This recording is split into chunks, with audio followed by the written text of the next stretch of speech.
Donc voici donc le deuxième message que je devais prêcher après le premier. Le premier, je le reporte à la semaine prochaine parce que l'introduction et les temps de prière de guérison ont été très longs, ça a duré presque 2 heures. Et donc c'est un message en soi, on va dire, c'est une réunion en elle-même. Donc nous allons d'abord louer le Seigneur, nous n'avons pas loué le Seigneur. Et nous allons ensuite étudier ce message qui s'intitulera « Être ami ou suis-je ami de Jésus ?» Dans un premier temps, on est disciple et à un moment donné, on devient ami de Jésus. Ça veut dire que là, on est censé devenir, oui, parfait intérieurement. Ami de Jésus. Alors, ok, nous allons louer le Seigneur, et puisque nous avons vécu 2 heures de guérison pour beaucoup d'entre nous, eh bien nous allons chanter « Il est le Dieu de mon salut, le Dieu de ma délivrance ». C'est ça? Oui. C'est ça, hein? C'est ça. Il est le Dieu de mon salut, il est le Dieu de ma délivrance, un Dieu d'amour, un Dieu d'espérance, alléluia, alléluia, il est le Dieu de mon salut, il est le Dieu de ta guérison, un Dieu d'amour, un Dieu d'espérance, alléluia, alléluia, alléluia, alléluia, in Elohim, velo ishan shomer Israel, in Elohim, velo ishan, shomer Israel, in Elohim, velo ishan, shomer Israel, in Elohim, velo ishan, shomer Israël. J'en profite pour signaler la technique que nous n'avons pas les chants projetés. Tu as oublié? Non, chez nous ça marche, et sur l'écran ici il marche aussi. Ah d'accord. Alors, autant pour moi, c'est moi qui ne l'ai pas. Bon, mais ça fait rien.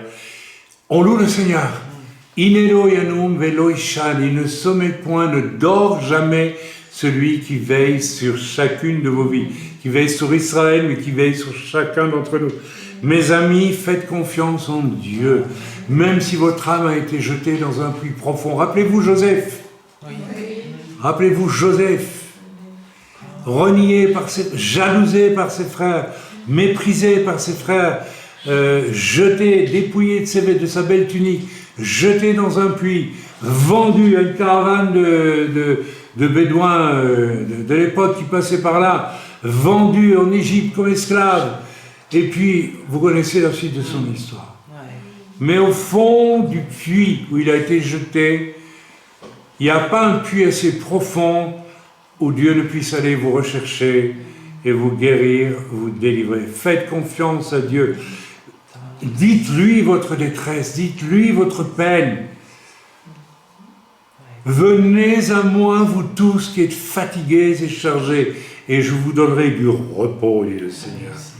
Beaucoup de gens ne se rendent pas compte qu'ils ont besoin de repos.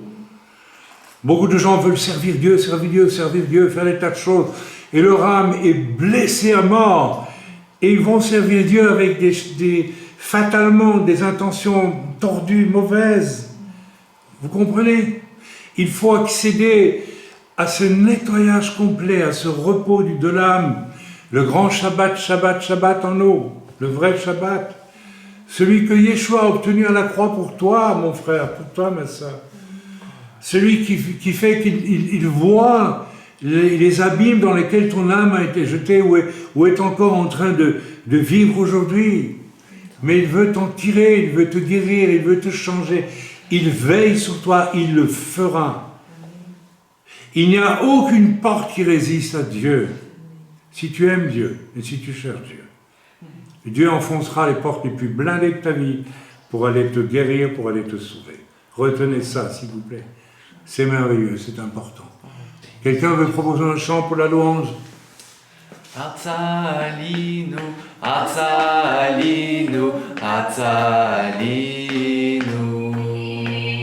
Atzalinu, Atzalinu, Atzalinu, Kvarashnu, vegam tzaranu, Kvarashnu, vegam tzaranu, avalot lo katsanu, avalot lo katsanu, ine lo yanu, velo ishan shomer Israel, ine lo yanu, velo ishan shomer Israël. Seigneur notre Dieu, nous te remercions, nous te bénissons pour cette première partie de la réunion qui a duré 2 heures et qui a permis que plusieurs cœurs soient affranchis des choses qui ont été nommées, Seigneur. Tu as fait une œuvre de guérison puissante, et tu vas la continuer. Et il y en a encore d'autres qui vont connaître cette guérison, cette délivrance, mais ils ont besoin, Seigneur, que leur âme s'épanche devant Dieu, qu'ils soient transparents, qu'ils laissent de côté tout ce qu'ils ont construit sur des bases qui n'étaient pas saines, celles d'un cœur affranchi, d'un cœur libéré, pour te louer, pour te servir. Seigneur, avant de te servir, nous devons être vraiment affranchis. Merci, Père. Merci pour tout ce que tu as fait ce matin. Amen. Nous allons aller dans la parole de Dieu parce que le temps m'est compté. Je suis limité par, même si j'ai beaucoup de force encore, mais nous allons donc remettre le message qui était basé sur Hébreux au chapitre 7, un message extrêmement important, mais nous allons le remettre à la semaine prochaine et nous allons plutôt aller dans le second message que j'avais reçu, qui au fond va très bien avec le premier message, mais vous aurez le premier la semaine prochaine et vous comprendrez le lien très facilement, très facilement. Voilà, nous allons lire 3 écritures très intéressantes. D'abord dans Luc au chapitre 5 et au verset 34. Allons voir ça dans l'évangile de Luc au chapitre 5 et au verset 34. Chapitre 5, ו-34, איפה זה? זה פה, 34, voici. Un simple verset. Il leur répondit, pouvez-vous faire jeûner les amis de l'époux pendant que l'époux est avec eux? En fait, les disciples de Jésus étaient assemblés avec Jésus et ils ne jeûnaient pas. Et donc les gens autour d'eux, les religieux autour d'eux, sont venus dire à Yeshua, les disciples de Jean le Baptiste, Yohanan HaMatbil, comme ceux des pharisiens, ils avaient des disciples. Tout le monde avait des disciples. C'est ce qui manque le plus aujourd'hui. Des ministères capables de faire des disciples. Paul avait des disciples. C'est pourquoi j'ai essayé de mettre au point la formation marchand. Mais beaucoup de personnes aujourd'hui ont difficile de devenir comme des disciples parce qu'ils sont construits sur une idée fausse du discipulat. On ne va pas parler ça aujourd'hui, mais je vais venir vers quelque chose de beaucoup plus important. Voilà. Donc les disciples de Jean le Baptiste, les disciples des pharisiens, jeûnent fréquemment et font des prières tandis que les tiens mangent et boivent. Et Jésus leur répondit, pouvez-vous faire jeûner les amis de l'époux pendant que l'époux est avec eux? Il y a 2 mots-clés là-dedans, les amis et l'époux. Jésus n'est pas encore monté au ciel, n'est remonté au ciel. Et il dit qu'il est déjà l'époux. Nous, on nous a appris que quand l'Église sera enlevée, il y aura les noces de l'agneau au ciel avec Jésus, n'est-ce pas? Ça vous tente pas dans l'oreille qu'ils disent déjà ici, les amis de l'époux.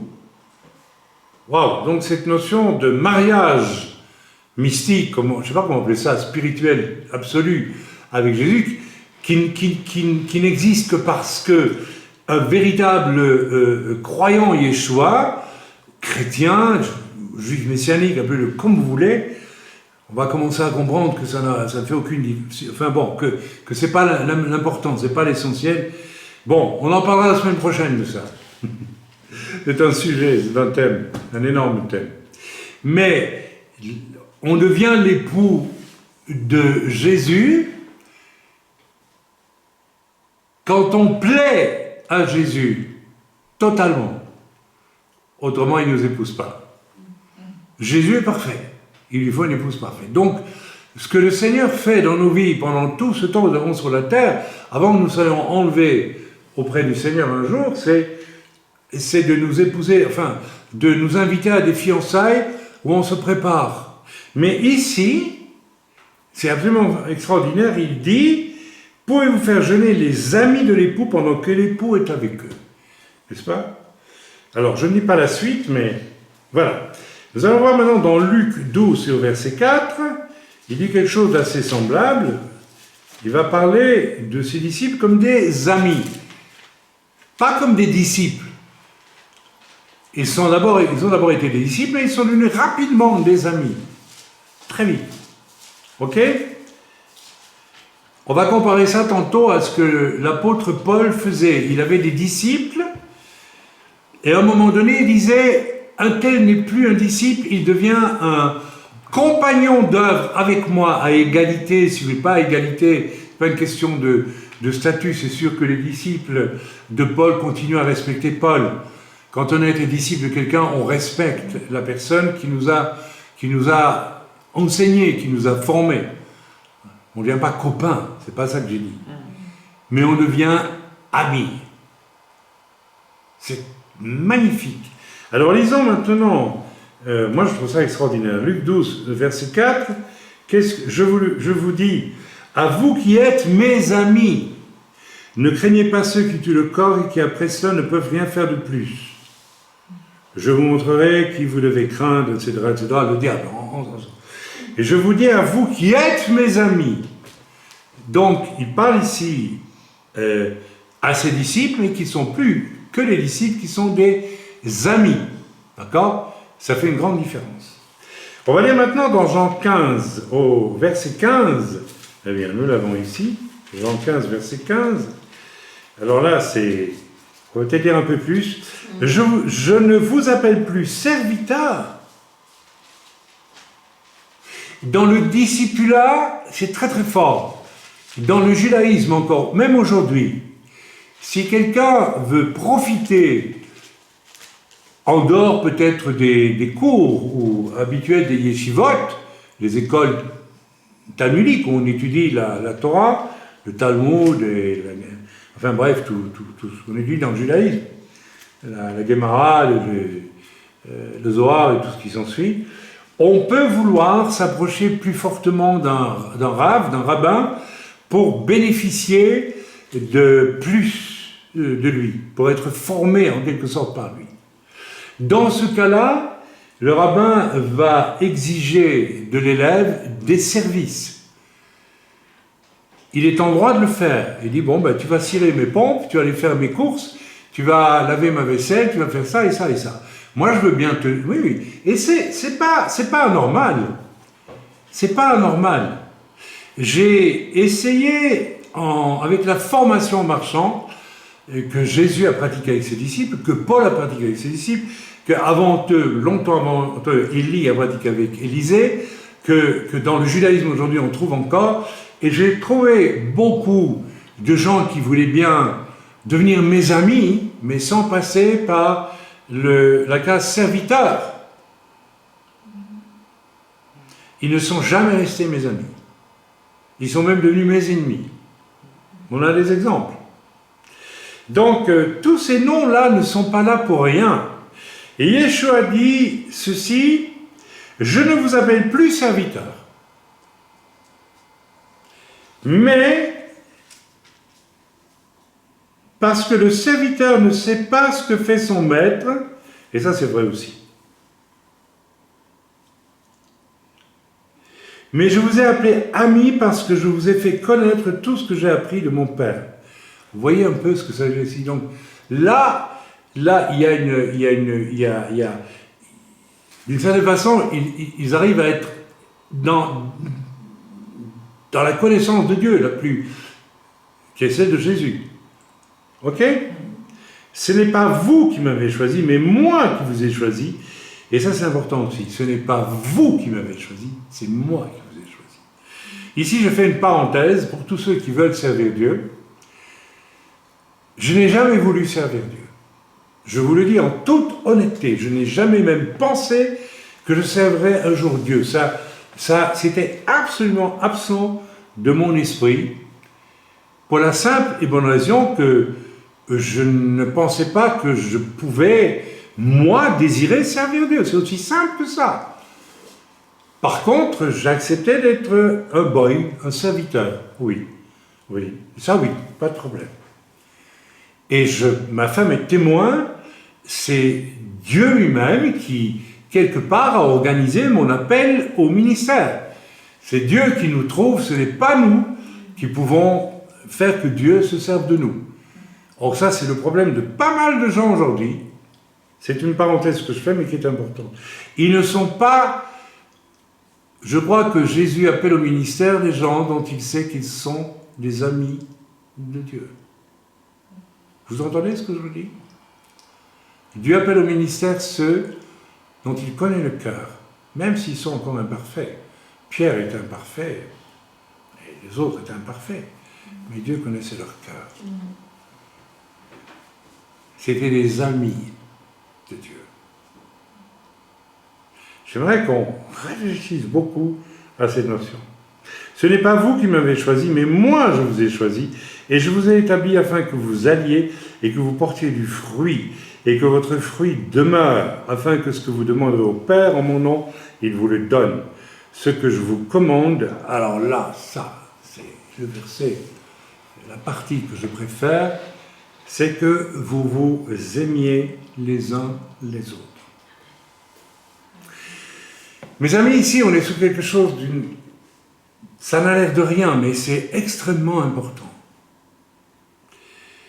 À quoi on va reconnaître un vrai serviteur de Dieu?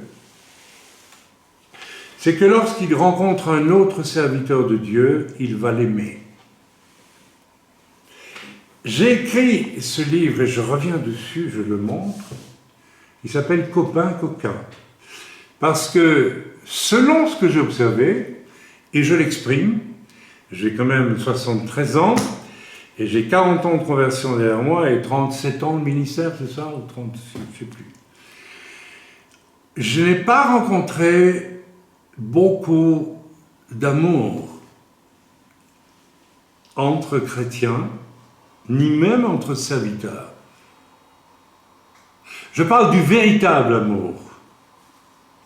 L'amour qui fait que l'on se voit les uns les autres et qu'on s'intéresse les uns aux autres, c'est ça. J'ai rencontré nombre d'hommes qui avaient envie de me rencontrer parce qu'ils avaient un intérêt à me rencontrer. Parce qu'ils me voulaient dans leur dénomination, ou dans leur équipe, ou dans ceci, ou dans cela. Mais moi, je n'existais pas. C'est le même genre d'abus que ceux que toutes les sœurs et les hommes qui ont demandé la prière ont vécu. On n'a pas tenu compte de qui vous étiez. J'ai connu une rencontre de pasteurs où des jeunes appelés au ministère venaient pleurer ici, venaient faire une crise de nerfs ici, certains, en disant mais je suis rien pour mon père spirituel. Je ne suis rien, je ne suis personne. Il hurlait de douleur devant moi, je l'ai vécu. Et c'est la raison pour laquelle j'aurais proposé une autre rencontre de serviteurs où on ne serait pas là en train de valoriser nos ministères et voir, moi je suis plus grand que toi, même si on ne dit pas, mais on pense, et tout ce public qui vient d'hommes qui n'ont pas été des serviteurs d'un homme digne d'être servi, ils n'ont pas été les disciples d'un homme digne d'être des maîtres, et ils n'ont pas eu de père spirituel, et donc ils ne sont pas des amis de Dieu eux-mêmes. Vous me suivez ou vous ne me suivez pas? Ce que je vous commande, c'est de vous aimer les uns les autres. Alors c'est quoi s'aimer les uns les autres? Ce n'est pas dire aux autres, comme on fait dans certaines réunions, retournez-vous vers vos voisins et dites-lui je t'aime de l'amour du Seigneur. Ça, vous savez, c'est tellement facile. Tu ne connais pas le gars à côté, tu le regardes et puis tu trouves qu'il est moche, mais tu dis ah, je t'aime de l'amour du Seigneur. En plus, c'est une hypocrisie totale. Ça ne veut rien dire. Vous savez, ça, c'est l'amour qui ne veut rien dire du tout, du tout. Comment on sait que quelqu'un vous aime? Je vais vous donner un témoignage qui va vous montrer à quel point j'ai invité un jour Richard Wurmbrand. Tout le monde a connu Richard Wurmbrand. Alors que j'étais même pas encore dans le ministère à l'époque. J'étais un jeune chrétien. Et puis, si, j'étais déjà dans le ministère. Si, j'y étais déjà, je ne sais plus, ma femme, elle sait. Où j'étais tout jeune dans le ministère.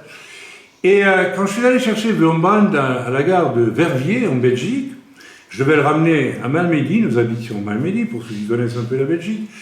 Et voilà, je lui ai dit une chose qui ne lui a pas plu. Et il m'a rabroué, enfin, j'étais poli et tout, respectueux et tout. Et il m'a demandé, mais d'où venez-vous, d'où sortez-vous, etc. J'ai dit, écoutez, moi, je viens d'un milieu où, voilà, vous savez, mon père n'était pas très spirituel. J'ai dit ça comme ça. C'est-à-dire qu'il ne nous a pas appris. Ah, il m'a fait un savon. Il m'a dit, comment pouvez-vous parler de votre père comme ça, vous n'avez pas honte? Je dis, mais il me demande, et puis je lui dis, et puis il m'a sermonné. Hein. Et puis bon, je suppose qu'il m'a pardonné, en tout cas ça allait bien. Hein. Et puis, Dieu a organisé les choses avec lui, il devait loger chez moi. Finalement, c'est un homme jaloux qui a téléphoné à son représentant pour lui dire il serait beaucoup mieux dans la villa de cet homme jaloux. Donc, c'est moi qui organisais tout, mais je n'avais pas chez moi, il allait chez quelqu'un d'autre. C'était encore une humiliation. Et puis, pendant tout le séjour de Richard Wurmbrand, il ne m'a pas regardé. Ben, je croyais qu'il ne me regardait pas. Il m'a traité vraiment... bon, j'étais rien, quoi.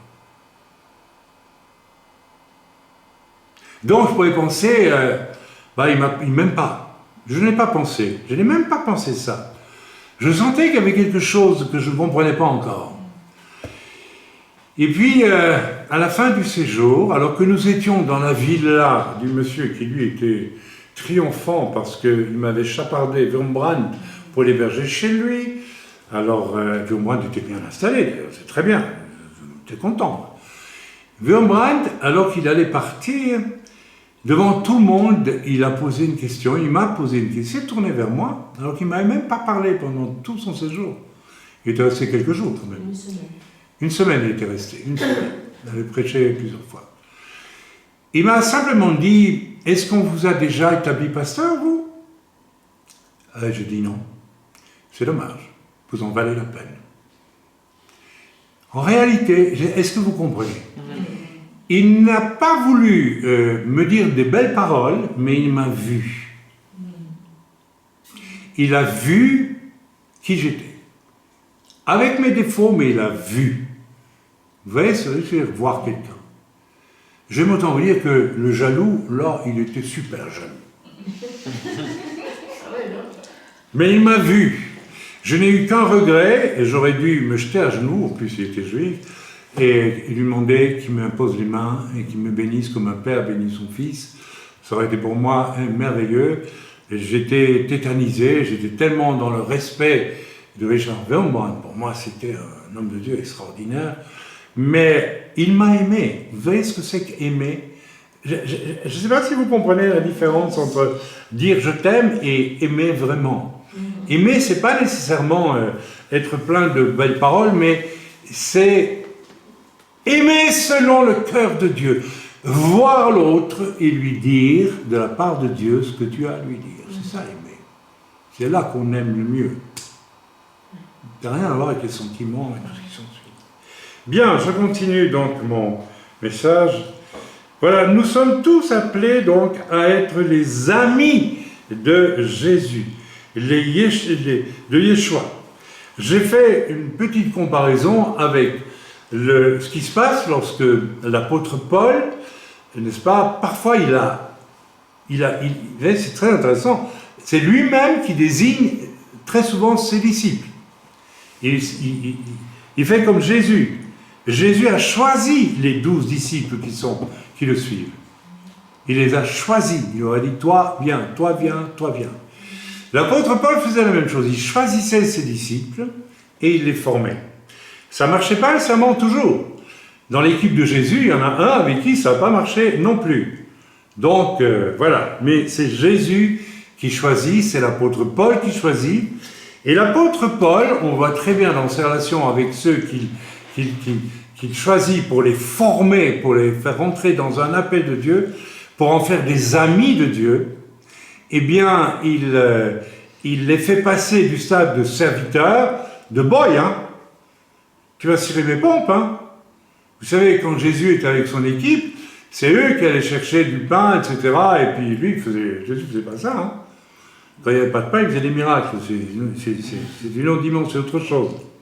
Bien, donc, il y a exactement la même chose. Et à un moment donné, Paul dit à ceux qui étaient ses serviteurs et puis des disciples, là c'est un autre stade, on est à l'école, on apprend d'un maître, on dit littéralement, et puis à un moment donné, on est mûr, on est prêt, on devient un ami de Jésus, et là tu deviens un compagnon d'œuvre avec Paul. C'est un tout autre stade. À ce moment-là, Paul pouvait dire, bon, va un peu visiter telle église, et puis, de ma part, tu peux établir des anciens. Paul a demandé à certains de ses disciples, qui n'étaient pas encore apôtres, mais d'établir des anciens. Ça ne veut pas dire que tout le monde peut établir des anciens. C'est un apôtre. Mais Paul voyait que tel disciple est en train d'aller vers un ministère apostolique, et lui disait, va établir des anciens. Là où je suis passé, je n'ai pas eu le temps de le faire. Il y a un passage dans l'Écriture qui nous montre ça très clairement dans les écrits de Paul, dans le livre des Actes ou dans les lettres. Bien, donc, la clé de tout ça, c'est devenir comme Jésus. Être ami de Jésus, c'est être comme lui. Je veux dire, mais attendez, frère, je ne comprends pas. Quand Jésus se trouve avec ses disciples, il n'est pas mort, il n'est pas ressuscité, les péchés ne sont pas pardonnés, et ses disciples sont... Oui, parce que Dieu regarde au cœur, et il choisit des hommes qui sont déjà des amis de Jésus. Waouh! Cette chose est importante à méditer. Particulièrement, c'est intéressant lorsque, par exemple, c'est mon cas, après plusieurs décennies, ça fait plus de 40 ans que je connais le Seigneur, maintenant 41 ans, c'est ça? 40, me dit mon épouse. Elle est meilleure que moi pour les chiffres, et je lui fais confiance. Elle compte très bien. Moi, les chiffres ne m'intéressent pas. Parfois, je ne connais même plus mon âge, n'est-ce pas, Samuel? Mais qu'importe.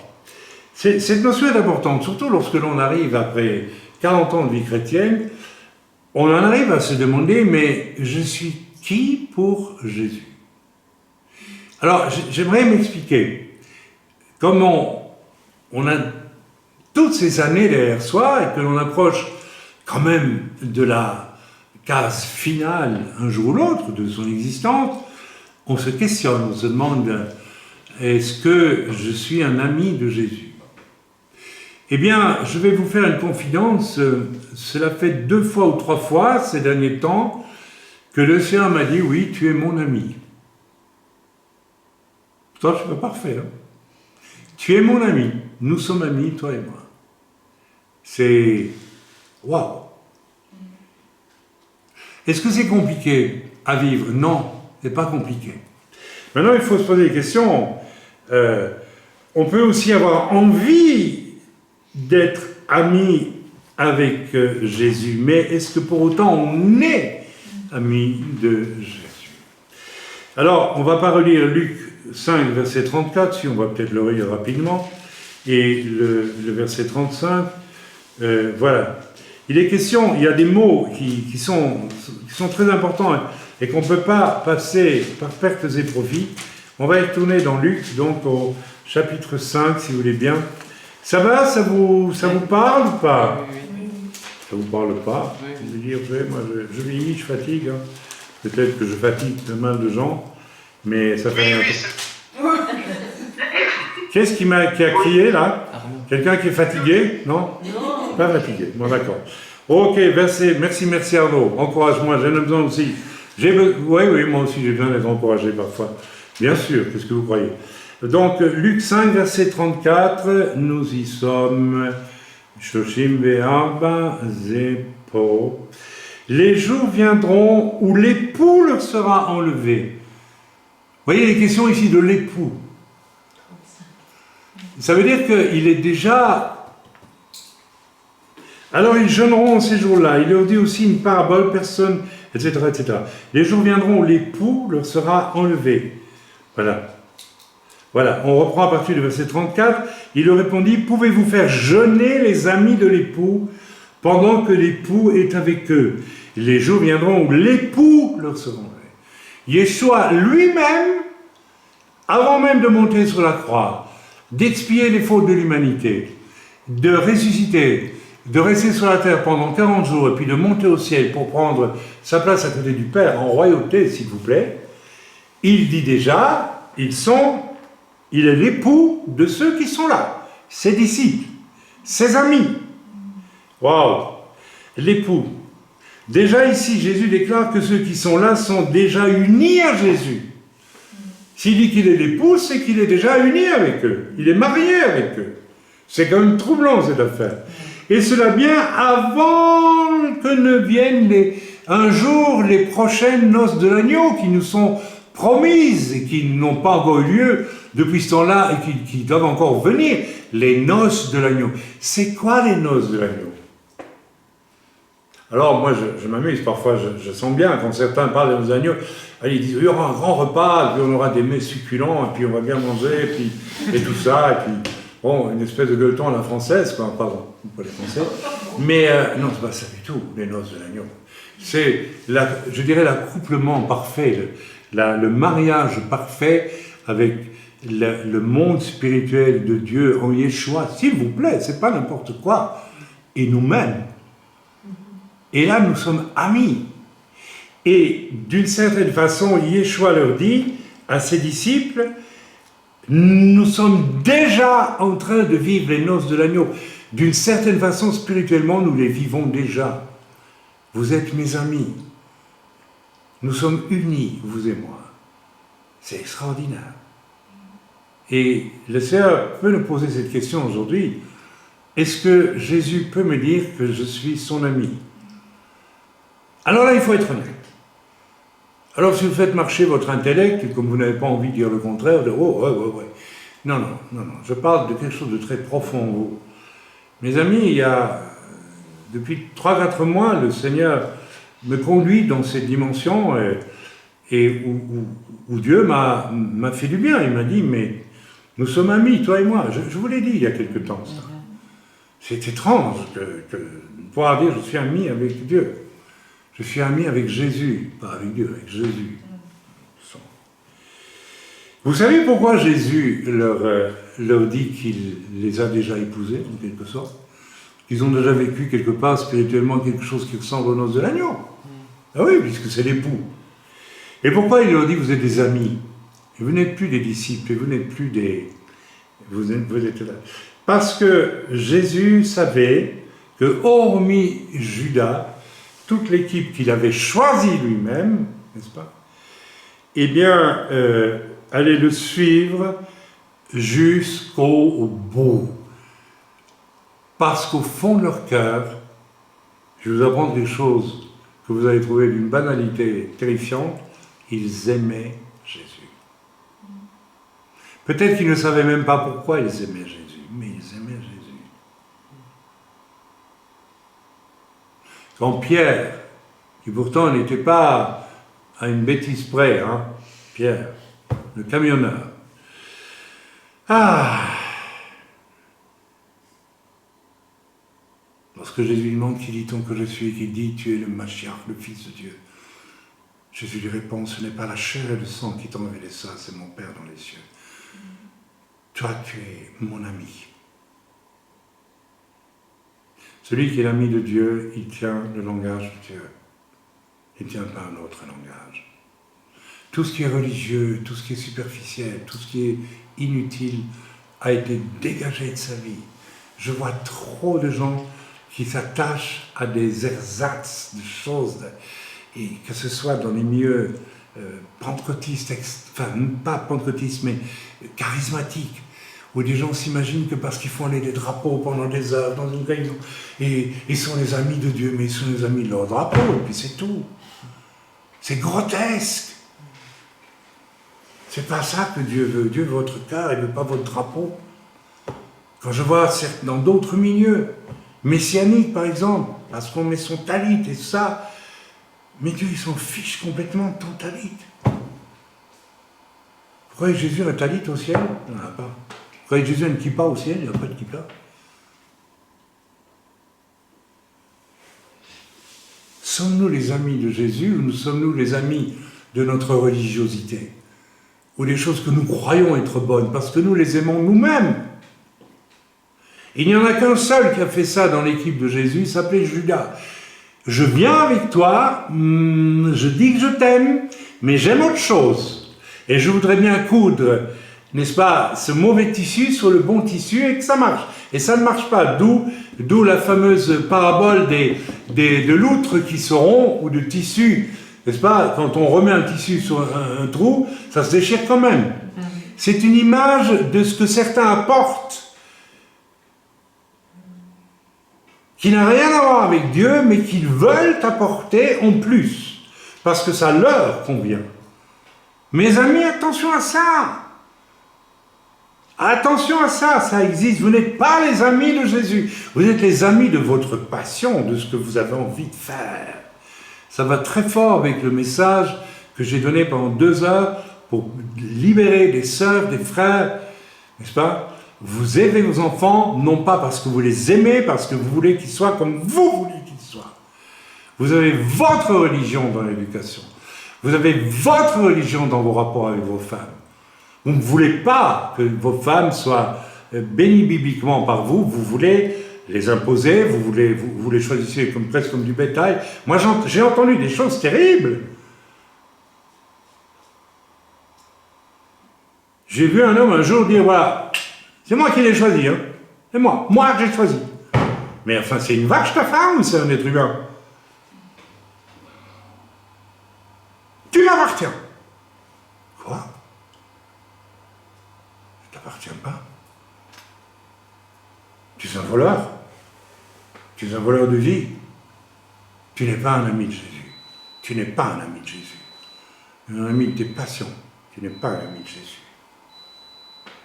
La clé des disciples de Jésus, la raison pour laquelle ils aiment Jésus, vous savez, il n'y avait plus rien dans leur cœur qui habitait ces cœurs, aucune ambition, rien du tout. Ils ne voulaient pas absolument exister. Ils ne voulaient pas montrer. Tu sais, Jésus, moi je suis spirituel. Hein. Tu permets que je t'interromps pendant que tu prêches. Hein, je vais te dire un truc. Hein. J'ai vu les chrétiens comme ça. Ce ne sont pas des amis de Jésus. Ce sont les amis d'eux-mêmes, et puis c'est tout. De rien d'autre. La clé des disciples de Jésus, c'est pour ça qu'il les choisit. Vous pouvez fréquenter une église tant que vous voulez et que Jésus ne vous a jamais choisi. Et que même Jésus ne vous a même pas sauvé.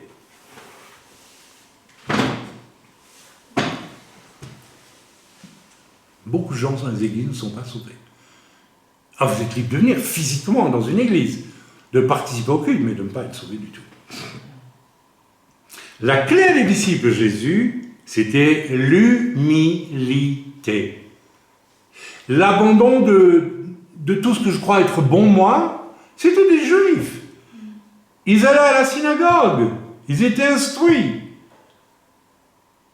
Pour eux, ne pas se laver les mains avant de manger, Jésus l'a fait exprès, C'était terrible de le faire, mais ils l'ont fait pourquoi?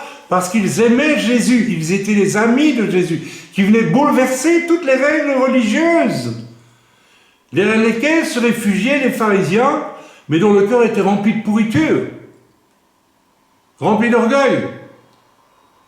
Vous vous rendez compte pour eux ce que c'était, pour ces juifs-là, ces hébreux-là? Ils n'étaient peut-être pas tous juifs, mais hébreux, en tout cas. Il y avait une humilité écrasante dans ces cœurs. Et si vous voulez devenir un ami de Jésus, il faut commencer par là, mes amis.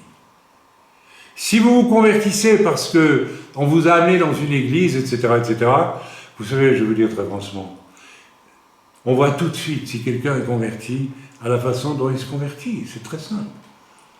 Il y a des gens, on ne peut rien leur dire, ils savent tout. Alors, ils savent tout. Ils ne sont pas sauvés, ils ne sont pas convertis, ils ne sont pas choisis par Jésus. Ils ne sont pas des amis de Jésus. Jésus savait aussi qu'ils obéiraient de façon absolue à Dieu, et c'est pour ça que Jésus lui a envoyé l'Esprit, le Saint-Esprit, pour qu'il sache entendre, radio, ciel, que me dis-tu, je fais. Beaucoup de personnes peuvent même avoir envie de faire des choses pour Dieu, mais que Radio Ciel n'a jamais envoyé comme message. Ils existent. Et ça se voit tout de suite.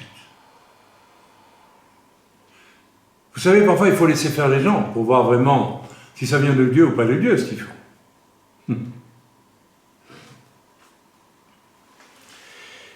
Ses disciples humbles, obéissants par l'Esprit, pas du tout désireux de la ramener, comme on dit. Vous voyez, il la ramène. En France, c'est terrible.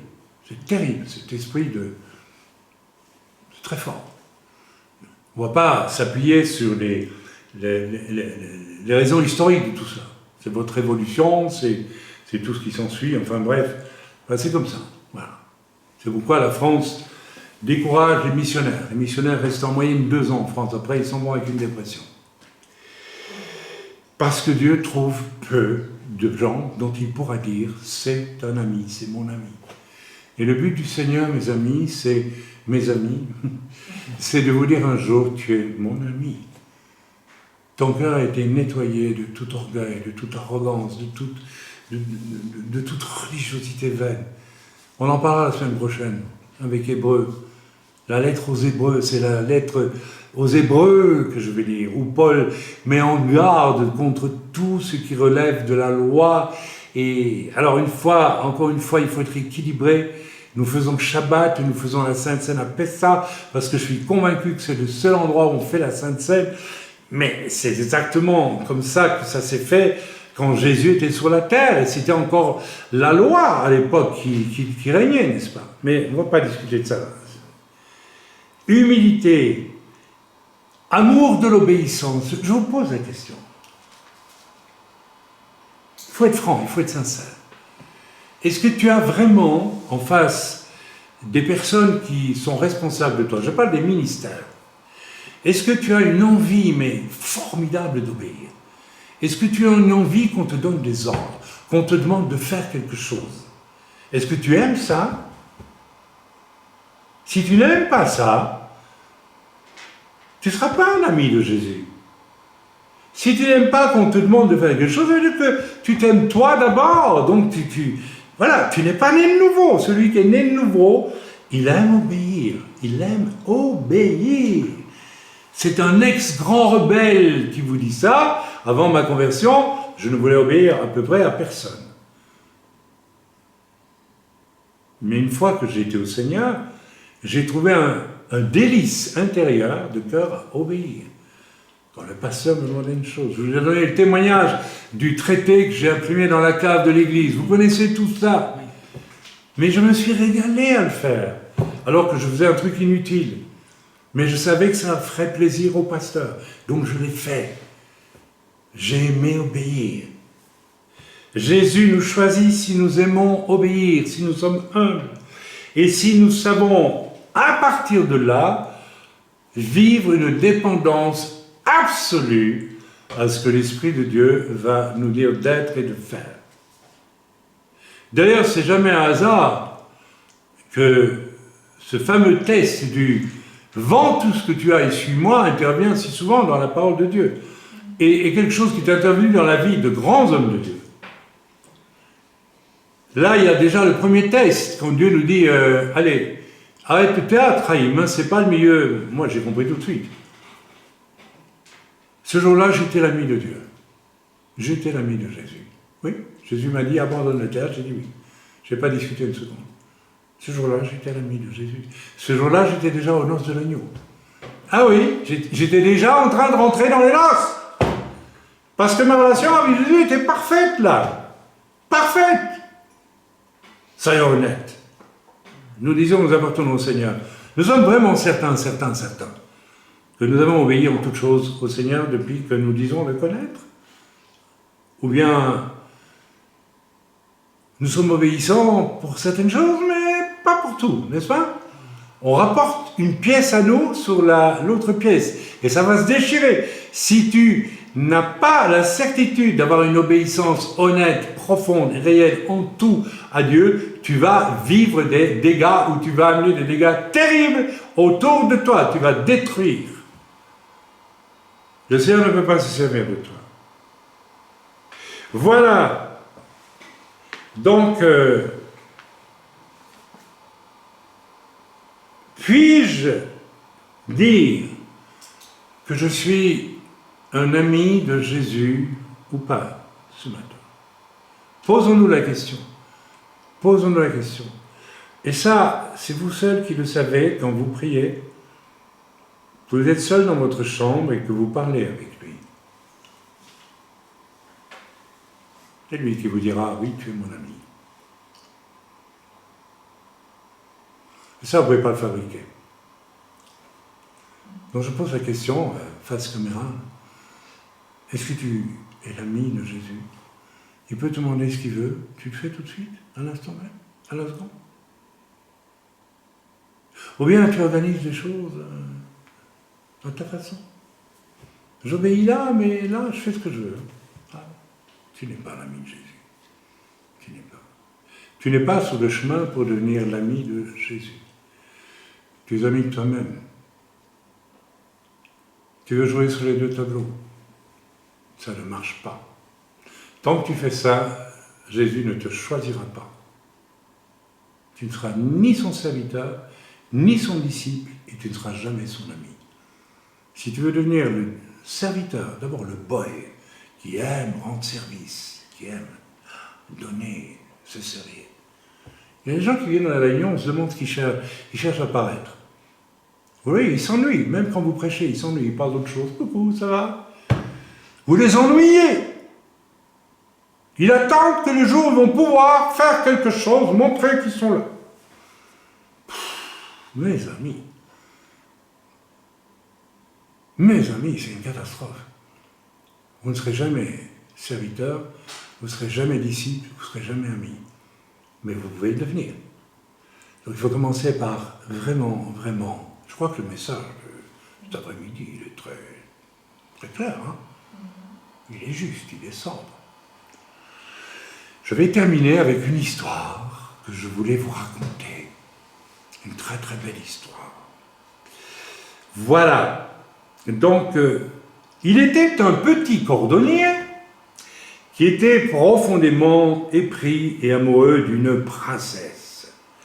Et la princesse ne le savait pas, mais lui seul le savait et il l'aimait pour elle-même, mais tellement. Comment un petit cordonnier peut-il se marier avec une princesse? C'est évidemment, apparemment impossible. Eh bien, figurez-vous que non. C'est pas tout à fait impossible. Voilà. Alors, la princesse, par contre, elle vivait dans un monde de princes, de princesses, de ducs, de duchesses, de comtes, de comtesses, de rois, de reines, la haute, quoi. Hein, la super haute. Et elle était courtisée par ce qu'on appelait en Belgique, quand la Belgique n'était pas encore indépendante, un prince-évêque. ma femme vient de la région de Liège, en Belgique. Liège, c'était pas qu'une ville, c'est après la Révolution française, c'est les Français qui ont démoli tout, mais c'est un des cadeaux qu'ils nous ont fait en passant avec la Révolution. Et il y avait la ville de Liège et il y avait tout un territoire autour de la ville de Liège qu'on appelait la principauté de Liège. Dans le mot principauté, il y a le mot prince, n'est-ce pas? Alors, les princes qui dirigeaient la principauté étaient des princes évêques, c'est-à-dire que c'était des princes, des nobles, et quand il fallait un nouveau prince évêque, on choisissait un noble, parfois un Allemand, très loin, qui convenait bien, et on l'établissait, on nous faisait un évêque en 5 minutes, je sais pas, puis voilà, et il ne croyait même pas en Dieu probablement, et il devenait prince évêque.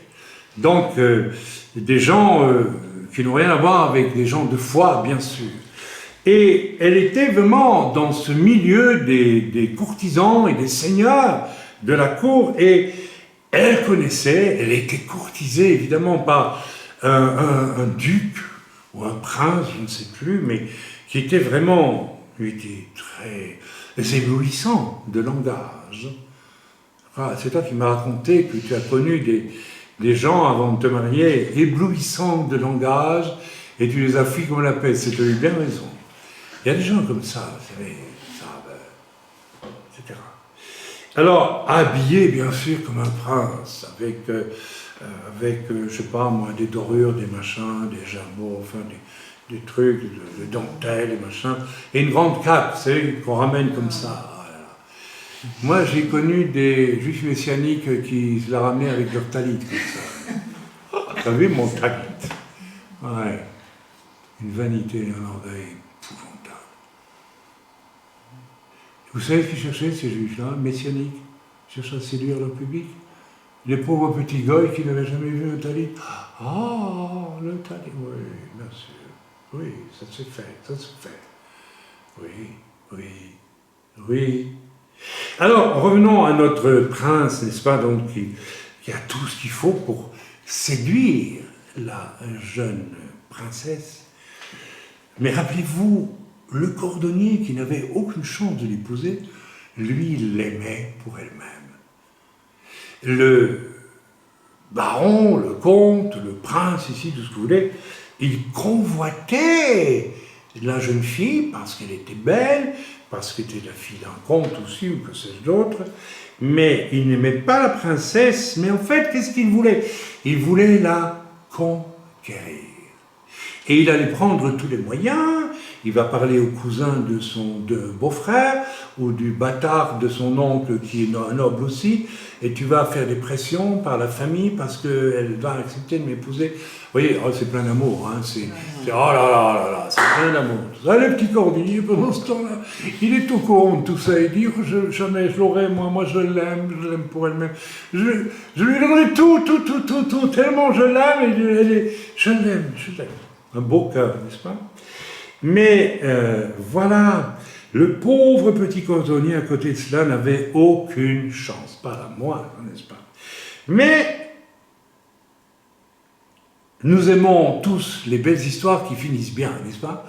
Donc finalement, bien que la princesse ait dit « Mais moi, j'aime aussi le petit cordonnier », ou plutôt le fait qu'elle ait appris, que des gens avaient appris que le petit cordonnier disait autour de lui, le grand imprudent, qu'il aimait la princesse, ça ne se dit pas quand on est un cordonnier. Alors, les sbires du duc qui voulaient conquérir la princesse ont envoyé des gens avec des bâtons pour taper sur le cordonnier. Il dit, maintenant, tu déclares que tu ne l'aimes pas, hein, ça suffit, tu n'as pas le droit. Et hop là, on l'a battu. Et à la fin, qu'est-ce qu'il a dit? Si, je l'aime quand même. Et la princesse l'a appris. Ah, la princesse a appris. Il y a donc un petit cordonnier qui m'aime au point de se laisser battre pour moi. Donc lui, il m'aime vraiment. Donc, je vais l'épouser. Et elle épousa le petit cordonnier. Alors, c'est une histoire. Et il y a deux personnages qui doivent vous rappeler deux autres personnages. Le petit cordonnier représente qui? Jésus, qui est venu en se laissant battre, mais dont l'amour sincère pour l'épouse est réel. Et le grand-duc, là, avec tous ses falbalas, n'est-ce pas, qui voulait conquérir, mettre sa main sur cette femme. Ça, c'est ma femme, je la prends, hein, c'est à moi. Il représente qui? Le diable. Dites le tour. Le diable. Le diable, tout simplement. Voilà, donc, nous pouvons avoir le choix où nous connaissons un petit cordonnier qui est venu comme charpentier, pas comme cordonnier, comme charpentier, naître dans une petite étable où on devait sentir l'odeur de la crotte de bique parce que, je sais pas, il y avait des chèvres et tout ça. Je sais pas s'il y avait un âne et une vache, non, un âne et un bœuf, j'en sais rien du tout, je crois pas, c'est pas dans la Bible. Hein. Mais je sais pas, je pourrais vérifier, bon, qu'importe. Enfin, même un bœuf et un âne, c'est pas une compagnie agréable pour un bébé, hein. Il y a mieux que ça quand même. Hein. Ah, tu es d'accord avec moi, Samuel? Mais voilà, il est venu, et puis il a été amoureux, de quoi? D'une princesse. Princesse, c'est ce qu'on va appeler l'Église, des millions d'âmes qui font sa princesse, avec lesquelles il va se marier un jour au ciel, mais avec lesquelles il se marie déjà aujourd'hui, pour ceux qui veulent. Pour ceux qui veulent. Et finalement, la femme, la princesse, elle aurait pu devenir la femme du duc et se perdre. Et il y en a beaucoup qui se marient avec le duc, le diable, et qui se perdent, n'est-ce pas? Nous choisissons, voilà. Qui va prendre un petit cordonnier s'il veut épouser un duc? Ah non, moi je veux un duc, n'est-ce pas? Ouais. Même des chrétiens qui veulent se marier, vous savez, j'ai entendu des choses. Moi, je ne me marierai qu'avec un serviteur de Dieu. Ah bon? Si tu parles comme ça, tu crois que Dieu va te mettre dans les bras d'un vrai serviteur de Dieu? Jamais. Il va le faire s'enfuir dès qu'il va te voir. Vous voyez l'orgueil.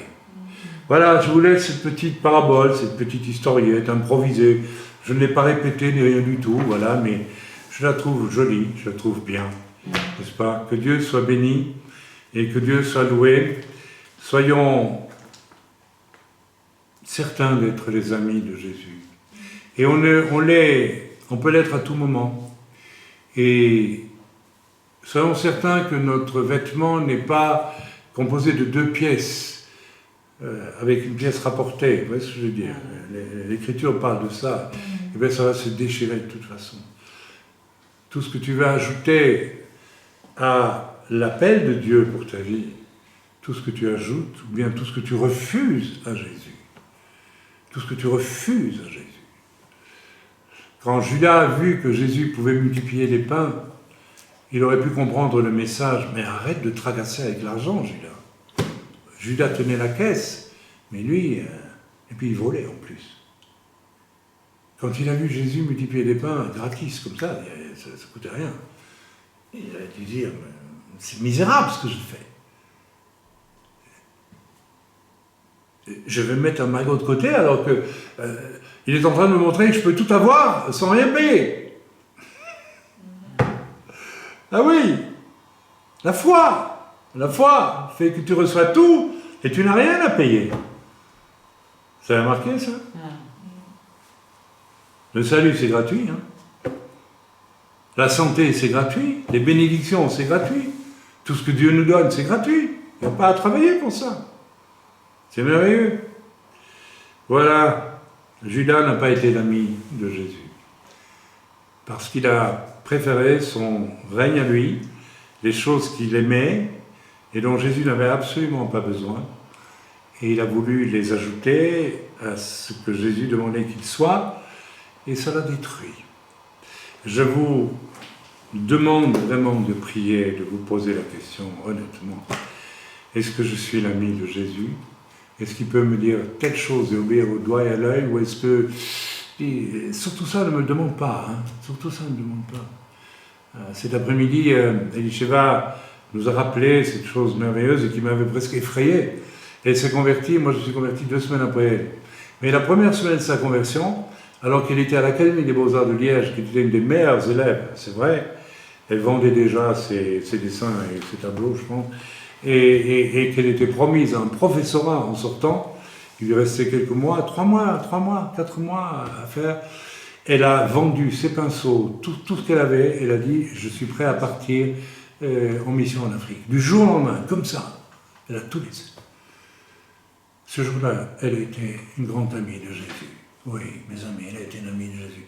Et je crains qu'aujourd'hui, Dieu trouve de plus en plus difficilement des amis de Jésus. Donc, je vous laisse avec ce message. J'espère qu'il vous parle. J'espère qu'il va conquérir quelque chose dans vos cœurs et vous libérer là aussi des pièces rapportées que vous avez amenées vous-même et que vous voulez absolument. Vous ne pouvez pas sauver les meubles que vous voulez garder tout en entrant dans le royaume de Dieu. C'est impossible. Vous devez tout perdre pour... Vous avez accepté de tout perdre s'il le faut pour suivre Jésus. Autrement, vous ne serez jamais un ami. Vous ne serez ni un serviteur, ni un disciple, ni je parle de serviteur, je parle du boy ici. Je ne parle pas serviteur de Dieu, je parle du boy. D'accord? On va commencer à être un boy pour Dieu. Une carpette. Une vraie conversion, c'est quand on voit la personne carpette. On peut lui dire tout ce qu'on doit lui dire, elle accepte d'un bon cœur, il n'y a pas de souci. Elle prend une place modeste, elle est humble, elle est à l'écoute, elle apprend, elle commence à grandir. Elle est sur le chemin du discipulat. Et le disciple, si elle va jusqu'au bout, elle sera un ami. Mais je vous dis, le fait d'être ami commence à la conversion, si l'on peut. Est-ce que je me suis fait comprendre? Oui. Est-ce qu'on a compris? Père éternel, au nom de Yeshua, je te remets ce message et cette gentille historiette avec laquelle j'ai terminé mon message. Je te prie vraiment que tu visites chacun cet après-midi dans le bon nom de Yeshua, ton Fils bien-aimé. Amen. Amen.